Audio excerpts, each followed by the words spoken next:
you, Brooke. Thanks for orchestrating this. We're always happy to help with providing material for get-togethers like this. So again, thank you very much. So make sure my mouse is going to be there. Okay, so we're going to talk about archiving in J.D. Edwards. This is a similar disclaimer to what Brooke put up here. So I will admit I stole this one from J.D. Edwards about 20 years ago. So we'll get that one out of the way. So this is our general agenda. You know, why do you want to archive your JDE data? When should you do it? How are you going to do it? Where are you going to put it? And then how are you going to get at it once you move it out of production? So that's what we're shooting for. Little background on ArcTools. I'm the founder of the company. I founded the company in the mid-90s, and I bought a used AS400 back then and stuck it in the basement and created some software to do archiving on the AS400. A few years later, got together with J.D. Edwards and started working on a sort of a shrink-wrapped solution for archiving in J.D. Edwards, because what's in J.D. Edwards either doesn't exist or doesn't work right in that respect. So I spent some time in Denver working on that, working with big customers like Cargill and W.L. Gore and Baxter to take a first shot at that. The first commercial version of that was released in 2002. Cargill was the beta site. That was on World A62. So that version was so old it wasn't even Y2K compliant. But yeah, so from there did some tweaking to be able to support what was then XE, was the current version of One World, later to be known as E1 on the AS400. A couple years later, came out with the first version of our solution for the Oracle and SQL platforms. And then sometime later, we started with a brand new clean sheet of paper and created a brand new solution for the Oracle and SQL Server platforms. This new version has a lot of advantages over the previous version, and it operates in much the same way conceptually as the AS400 solution. So there are basically two code bases. One is for AS400 and the other is for Oracle and SQL, but they do the same thing in the same way. So why are folks looking to archive their JDE data? It's still, the number one reason is still performance.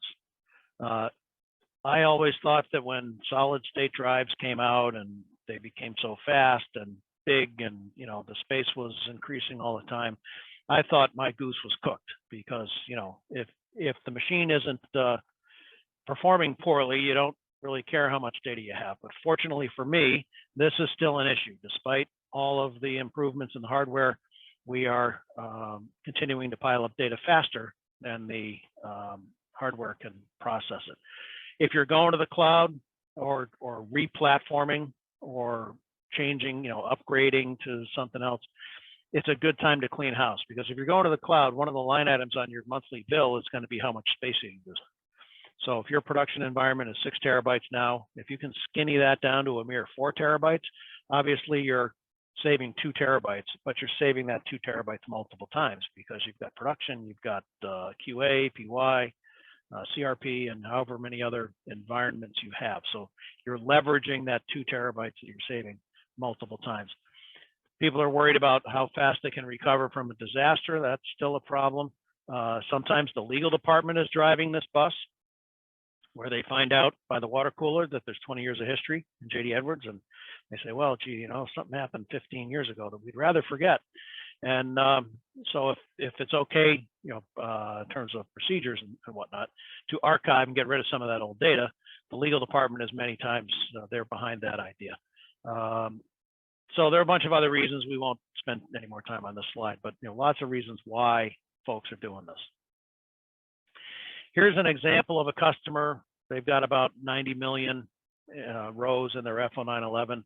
And one of the things that we like to do is to look at how the data piled up over time. So these are the fiscal year subtotals. And you can see every year, this business was growing because they're getting more data in their 911 every year.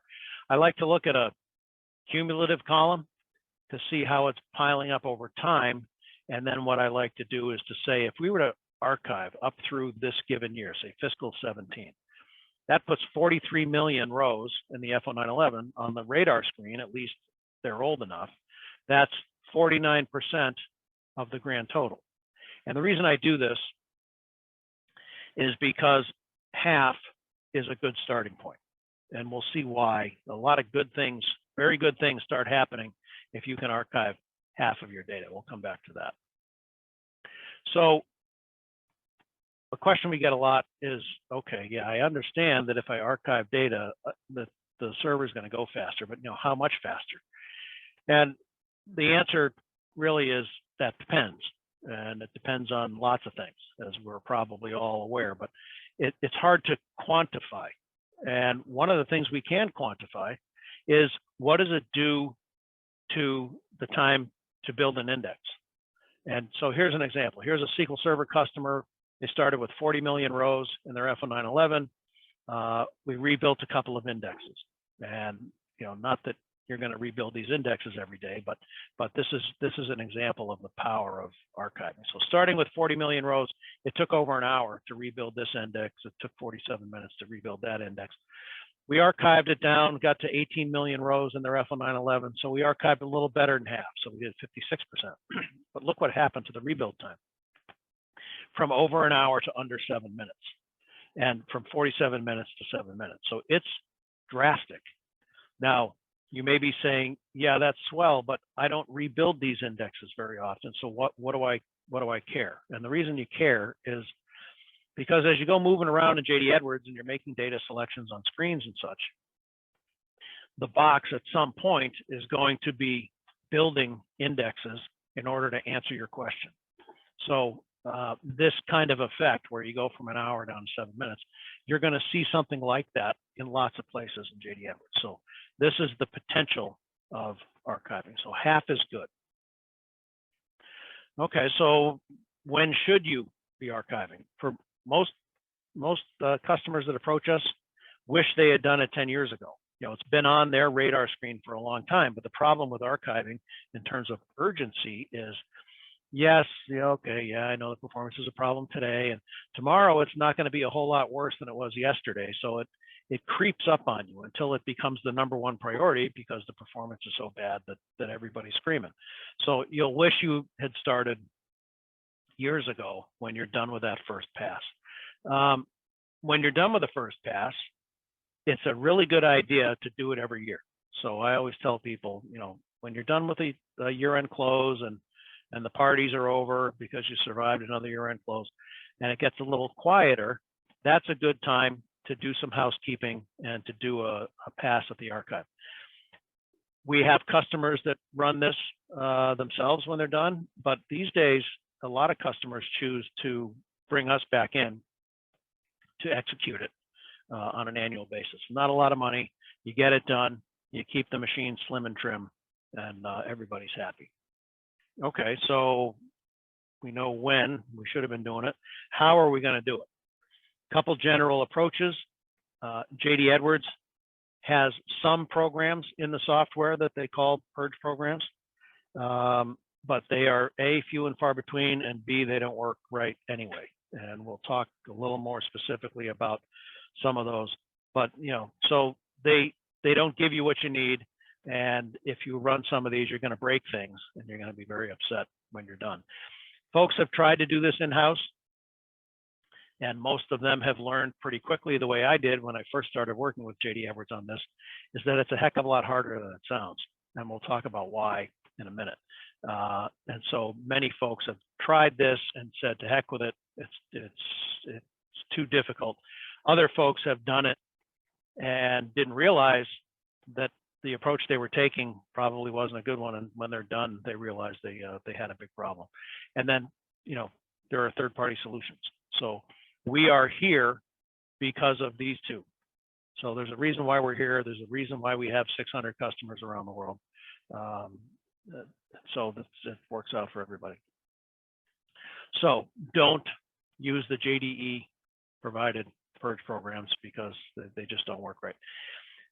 You may have run across, if you've got 9/11 space problems, that's pretty common. 20 years ago, if you'd called Denver and said, hey, my 911's too big, what do? They would have pointed you at this thing and say, hey, just run this. This is called summarization. And conceptually, it makes perfect sense. It's going to add up all the transactions that hit a particular GL account in a particular fiscal period. create a net debit or credit for the period, and then you can take the 1,000 details and get rid of them because you have a summary record representing the total. And that sounds swell, except when you run this thing would take away a lot of 9/11 details for transactions that are still somewhere else in JD Edwards, like AP. If you take away the 9/11s for vouchers and payments that are still in production, you're going to have various places in JD Edwards that are going to freak out because it doesn't find the 9/11s that it wants. So don't ever run that thing. It will ruin the rest of your year. So why is this so difficult?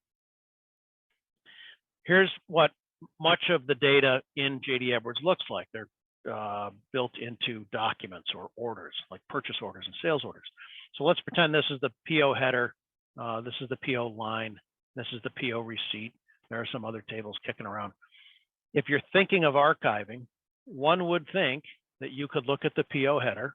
One would think you can look at the PO header and see things like dates and statuses and stuff like that. And you should be able to look at the PO header and say, yeah, it's closed. Yeah, it was closed 5 years ago. So that one's good to archive. There is some of that information up here, but it's not dependable for this purpose. If you were to base your archive decision solely on the header, you would archive a whole bunch of stuff that you shouldn't have, and you're back to having a really bad year. So this is a top-down. The only place where this header-based decision really works in JD Edwards is EDI. EDI, I can look at the inbound EDI sales order header, I can look at the date, I can look at the posted code, and I can make a decision and I can archive the inbound sales order. But for most of the documents, it's what we call a bottom-up. So the PO header has some information of interest, but we also have to look at the PO lines. We also have to look at the PO receipts. A lot of times we have to look at stuff off to the side. In case of a purchase order, we look at the vouchers. But we have to look at a lot more stuff to ultimately decide whether or not we're going to archive PO 123. When we make this decision, we take the header, we take the 10 lines, we take the 27 receipts, we take the 172 ledgers, we take all of it and throw it over the fence. So we take the whole document or none of it. But it gets worse. In AP and AR, there aren't headers and details. There are, in the case of AP, there are vouchers and payments. In the case of AR, this would be an invoice and that would be a receipt. It's the same picture. But in AP, I've got a voucher and it was partially paid on payment 1 and the rest of it was paid on payment 2, and payment 2 paid a whole bunch of other vouchers. And one of those vouchers was also touched by several other payment documents. And one of these payment documents was voided, and the void date happens to be more recent than whatever your archive horizon date is. If you were looking at this picture, thinking of archiving, everything on this page looks like it's in pretty good shape. This is old enough and it's paid. This is old enough and all the cash was applied to something. So everything looks good except for this guy because of the void date. The JD Edwards program for purging AP would purge everything except that guy. And at first glance, maybe that makes sense, but it doesn't, because these two things are related. So if you get rid of voucher 5, but you don't get rid of payment 4, you've broken this relationship. So you've kind of orphaned payment 4. But what's more obvious is the next time you run AP by offset integrity, it's going to complain, because AP by offset looks to make sure these relationships are intact and that everything balances. So you're not supposed to take voucher 5 if you're not going to take payment 4. So, okay, so we can't do that one. But if we're not doing this one, we can't do those. If we're not archiving those, we can't archive these, we can't archive these, we can't archive them, and so forth. So the right answer is nothing on this page is okay to archive yet, all because of this one guy over here. So ArcTools is smart enough to come up with the right answer. I will look at this and I won't touch any of this until next year. Next year, when the payment is old enough and the void date is older than the archive horizon, payment 4 also then becomes okay to archive. I will take all of these all at the same time and throw them over the fence. So either they're all in production or they're all in the archive. It simplifies when you're poking around looking at stuff, when you have an open document in the mix. And it also maintains your offset integrity. So on top of all of that, you have top downs and bottom ups and many to manys and so on. We've got lots of other things going on in JD Edwards. I always said if I had Austin Powers' time machine, I would go back a few decades and fix the design documentation out in Denver, because there's some things that I wish they had done differently. But I suppose that's true in just about any system. So this is a partial list. These are all things that drive many of us crazy, and it makes it difficult. I'm swimming around in the tables, in the data itself, and things like columns that are defined differently in different tables. It's a number over here and it's a text over there. It just makes things unnecessarily difficult. And this right justified MCU, that's always a good one.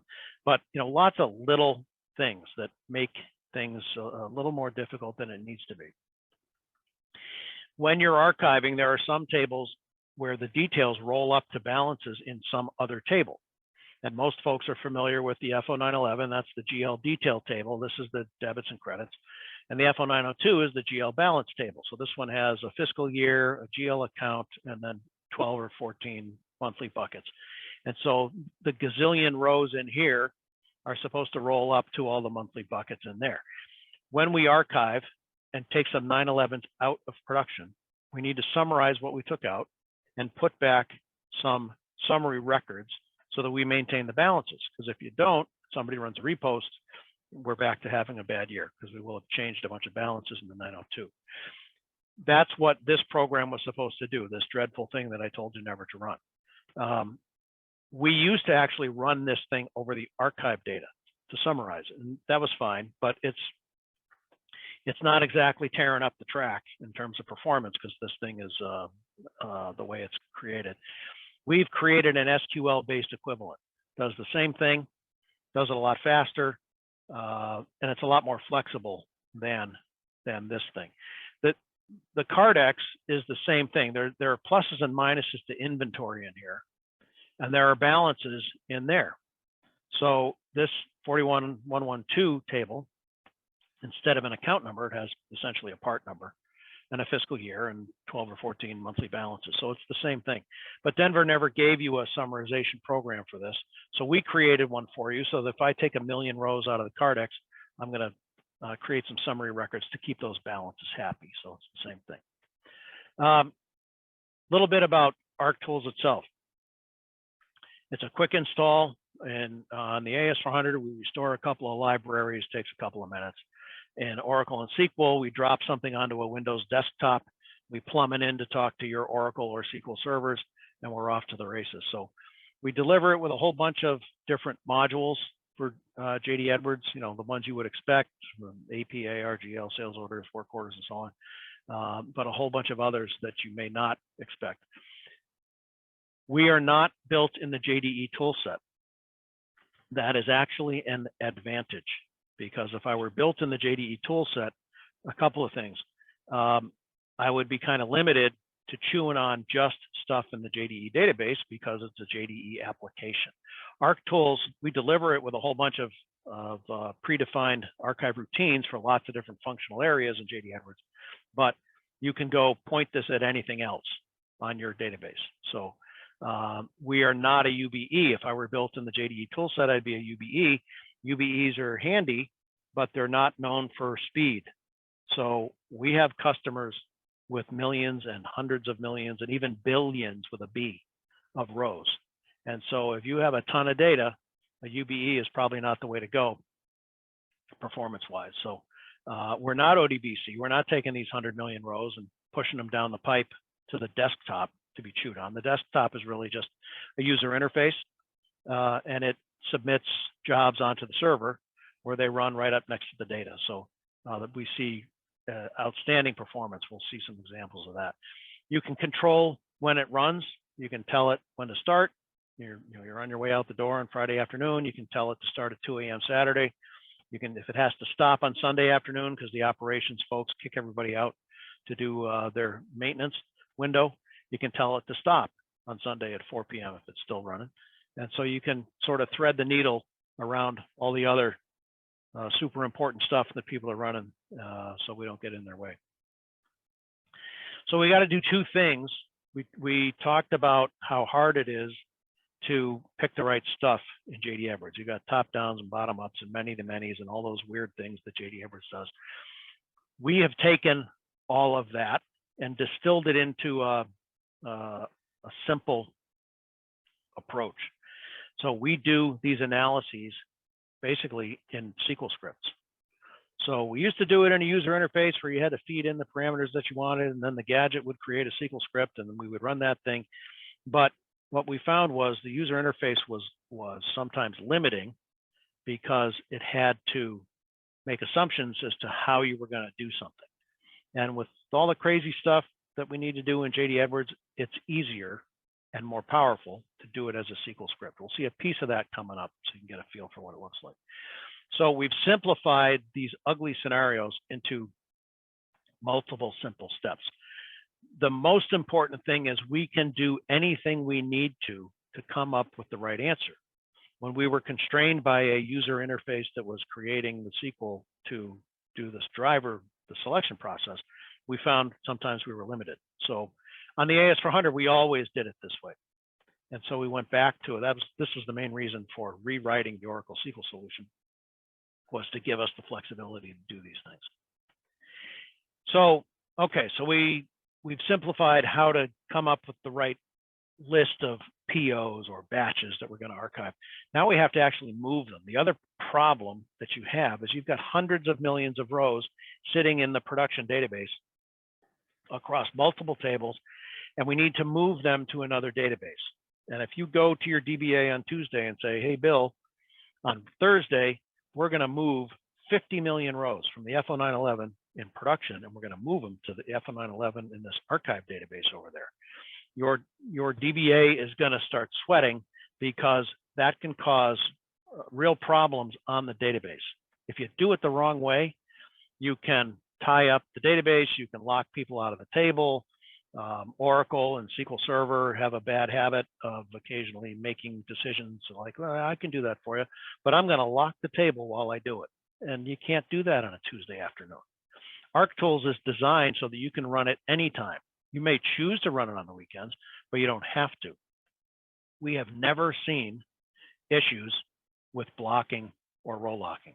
We process things in such a way that we don't see that. And we do database commits at proper places to make sure things keep running smoothly. We talked about this, the schedule, you start and stop time. What I didn't mention is we have another feature called the throttle. So we tend to see throughputs measured in millions of rows an hour. Again, you won't see that with a UVE, but so that's great. We can do millions of rows an hour.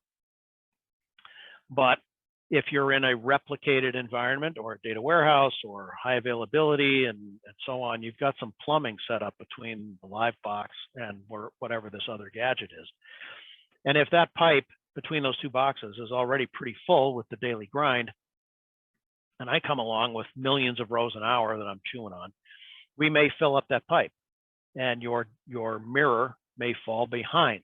And if your mirror is a half an hour behind production, that's a problem, because if you get hit by lightning, you lost a half an hour of reality. So what ArcTools has is the ability to force it to slow down. We don't need to do this very often, but it mostly depends on these other gadgets that you have hanging off of your JDE database. We can force it to slow down, and that's there so you can make sure that your mirror database stays current, and it's also there so you don't have to worry about running it during the day. You can control it if you need to. And you can run these things on different servers. So if you're in Oracle or SQL, obviously you have a production server. You may also have an archive server. And if you want to execute the job itself on the archive server, you can do that. And it's worth testing, because sometimes you'll be surprised that although it doesn't make intuitive sense, sometimes, especially on Oracle, excuse me, it'll run faster on the archive box. Here are some sample throughputs. This doesn't have to take forever to get this done. We can see here, this is SQL E191. You can see various throughputs here. The best run rate was 12 million rows an hour on sales orders for these guys. For this other one, it was sales orders were running at 28 million rows an hour for archiving and deleting for both of those. You'll see that, see the asterisk here. Your results may vary, but this is a particularly interesting thing. Here we were running purchase orders and work orders at the same time. And across these are probably 25 or 30 tables. And so over the course of a half an hour, those two jobs running together were archiving 18.5 million rows an hour. So again, the throughput looks great. Oracle, here's 10 million rows an hour in their work orders. So, still north of a million is pretty dependable. One thing I'm always interested in is, as we're doing this is a ton of data in a short period of time. So I'm always curious to know, is there smoke coming out of the back of the server as we're doing this? So at this customer, this is Oracle, 4 jobs running at the same time, 17 tables, over a half an hour. Those 4 jobs were archiving 10 million rows an hour. So it's really cooking along pretty nicely. And so I contacted the DBA and said, hey, get your crystal ball out and tell me if the server's complaining. He said, nope, no, it's kind of yawning. So this is great. So we can do a ton of work in a short period of time without freaking out the server. Okay, where are you going to put it? Well, you can put it wherever you want. What we are going to do in ArcTools, if I'm archiving your PO header, I'm going to put that data in the PO header table someplace else. So your F4301 data is going to go in a table called F4301. So when you go looking for it, you know where it is. It's in the same table name that you're accustomed to. It's going to be in a different place. And the terminology of place changes depending on whether you're on AS400 or Oracle or SQL Server. It could be in a different database, in a different schema or owner. It could be in a different library if you're on an AS400. It could be on the same server. It could be on a different server. So you have lots of flexibility as to where you want to put it. ArcTools don't particularly care all that much where you're going to put it, but you may have some thoughts, or your DBA may have some thoughts as to what's an ideal place to put it based on what you're going to do with it after. So, but you can pretty much put it wherever you want. So anyway, so ArcTools, we do the hard part. We're getting it out of production without screwing up the data integrity in production, and we're moving all that stuff without killing the box. So, okay, so I archived all this stuff. I put it over there. We started over here on MC1. I'm sorry, MC1. This is the source data, JDE data 910. I can archive it to the same server. I can archive it to a different server. And in the archive database, there are a number of tables. Not all 5,000 tables. There are just the 20 or 50, however many tables were actually archived. So this has a subset of the tables. Folks could get at these tables directly. A lot of times the accounting folks are good at that. They go into Excel and they go grab their data from wherever they want. But that's, not everybody knows how to get in on the side door like that. So you could get at the tables directly, but more likely you're going to want to have some sort of JD Edwards user interface to get in there and see that data. So you're starting today, you've got 20 years of data in JD Edwards. We're going to take the oldest 15 and we're going to move it off to the archive, and production's going to be flying. But if somebody wants to pull up a 15-year-old purchase order and put it up on the screen, we can build an archive environment in JD Edwards. And it's kind of like building a test environment or CRP environment. Your CNCs will have some thoughts on this, and they'll know what we're talking about. So we're going to set up this environment and tell it, get the PO data, the purchase order stuff from the archive, and get sort of the master table data, the address book and the item master. Get that from probably CRP, so that when you go in there, you see the 15-year-old purchase order and you see the address book and the item master coming from CRP. A couple different ways to do that. We'll save that for the advanced class, but we've seen it done in multiple different ways. So to recap where we're at so far, we've been doing this for a long time, 20 plus years in just JD Edwards. So since 2000 so it's been 23 years now. Yikes. We've got 600 plus customers around the world. It's pretty safe to say that after all those customers and all these years, the methodology is pretty well shaken out. the thing runs like greased lightning without killing the box. So we can get this done, and then you can move on to more exciting things. I'm going to give you a feel for what this looks like over just a couple of minutes, and then we'll open it up for questions. So I mentioned, so this is SQL Server. Oracle looks exactly like this. AS400 looks different because it's a different user interface, but the concepts are the same. So we have all these different functional areas that we're chasing data in JD Edwards.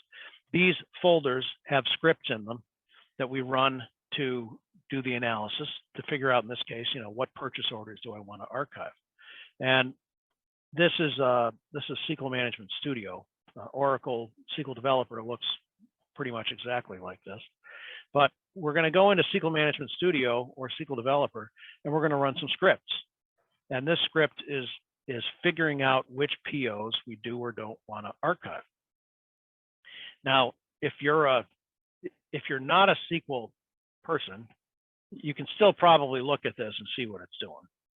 If you are a SQL person, if you're a SQL expert, you may look at the SQL script and say, "Gee, this is pretty simple. This is pretty rudimentary.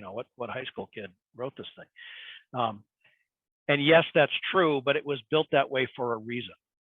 It's built that way because the next guy can see what we're doing, and you don't have to be an SQL expert to see what it's doing.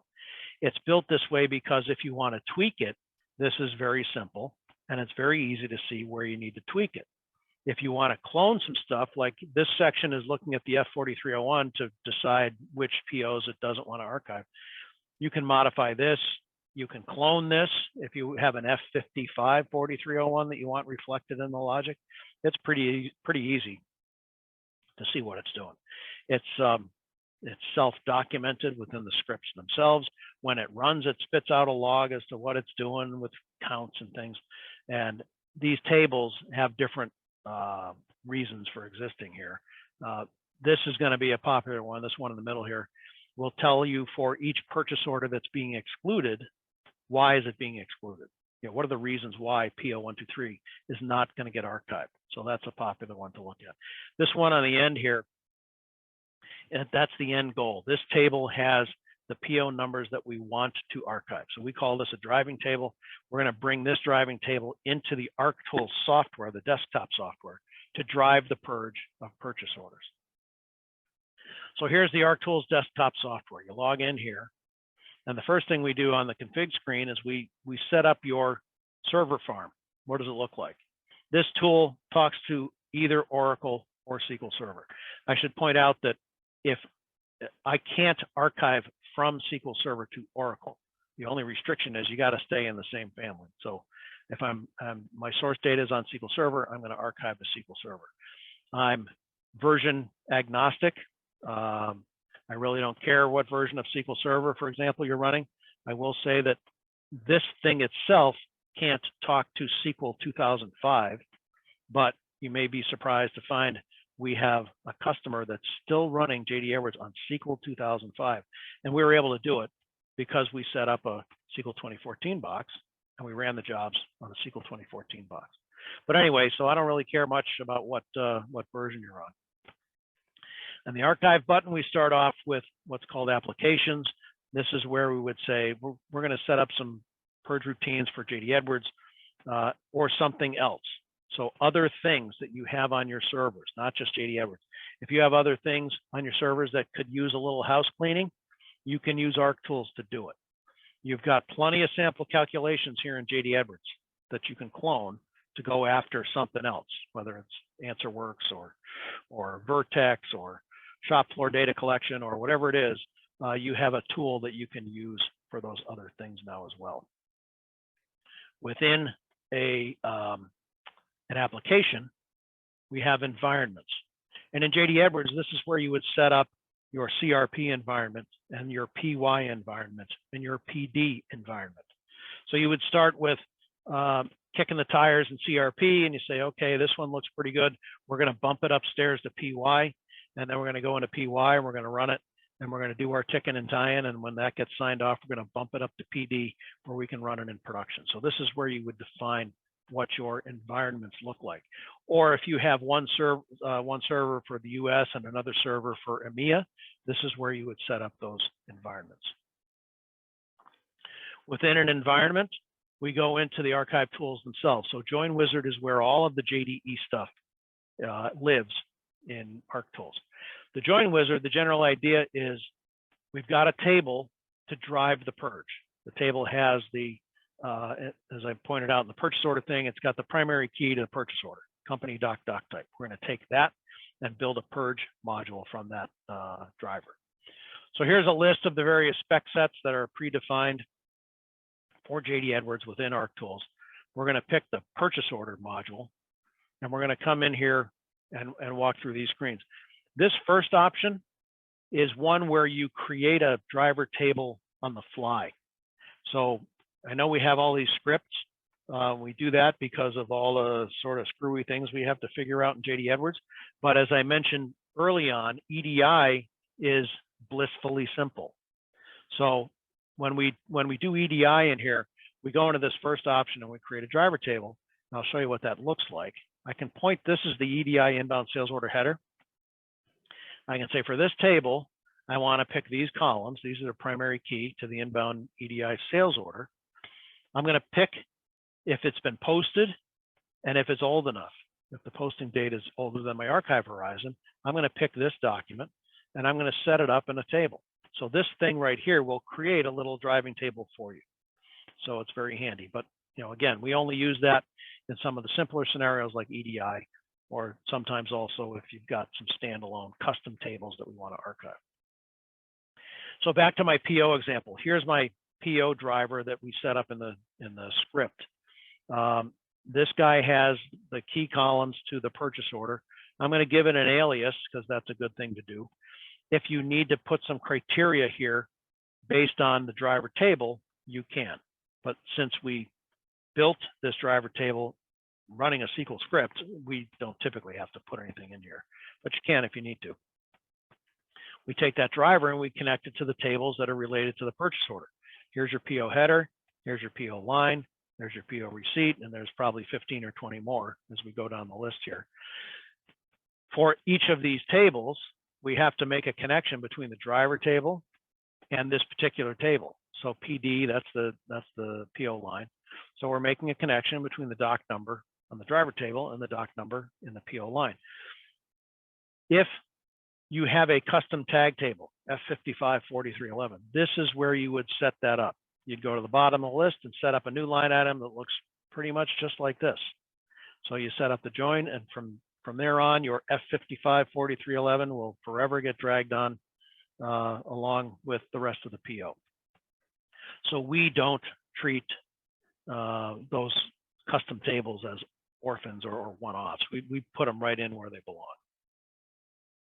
When I go to run things, it will default to selecting all of the tables in the spec set that have passed validation. So these have been validated in terms of their joins and so on.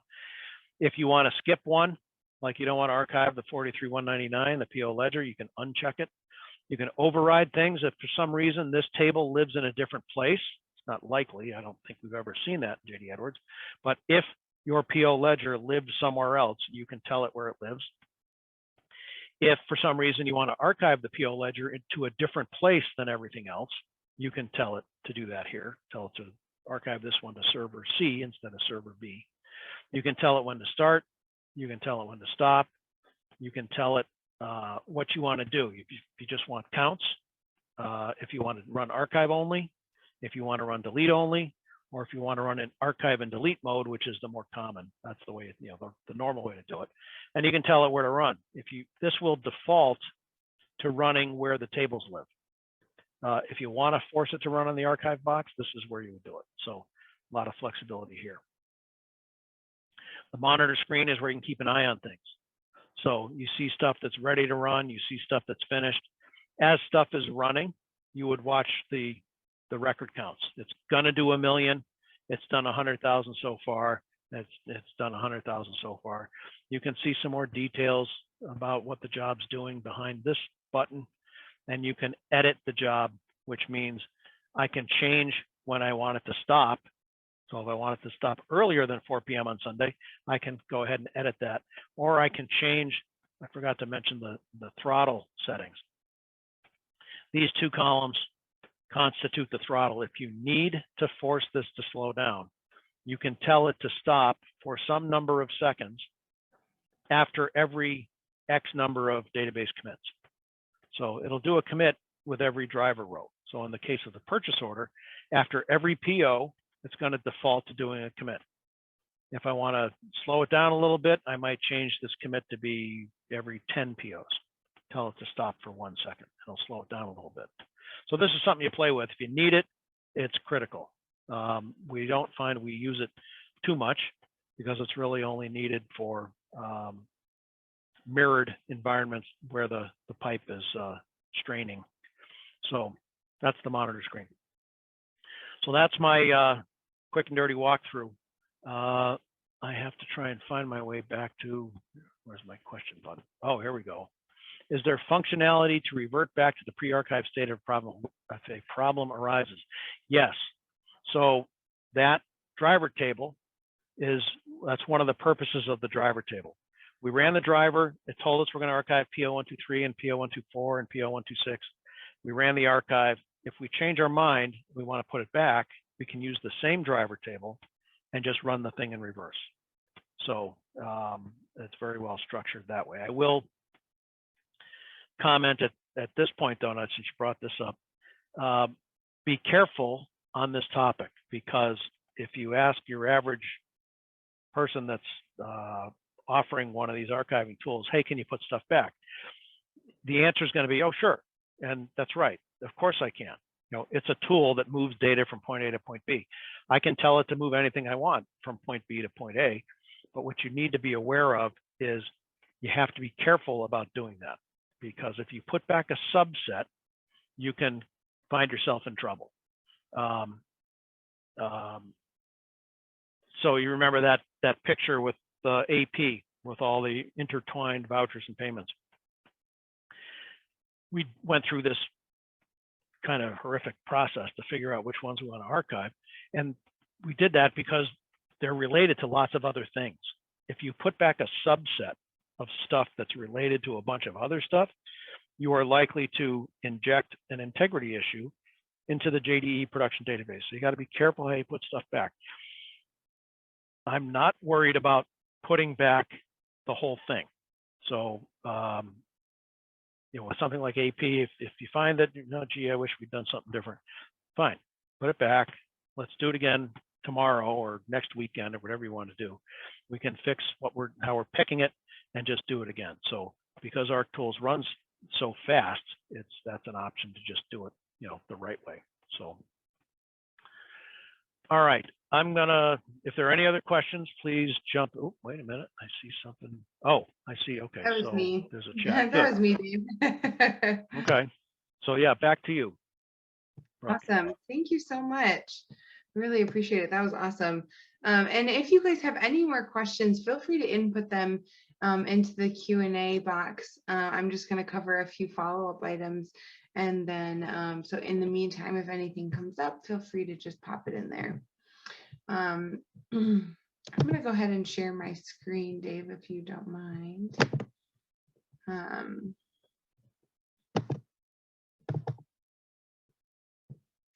Okay, so I just wanted to cover up a few follow-up items, and that is you can go out to our website and you can sign up for any of our upcoming webcasts. You can check out our newsletter.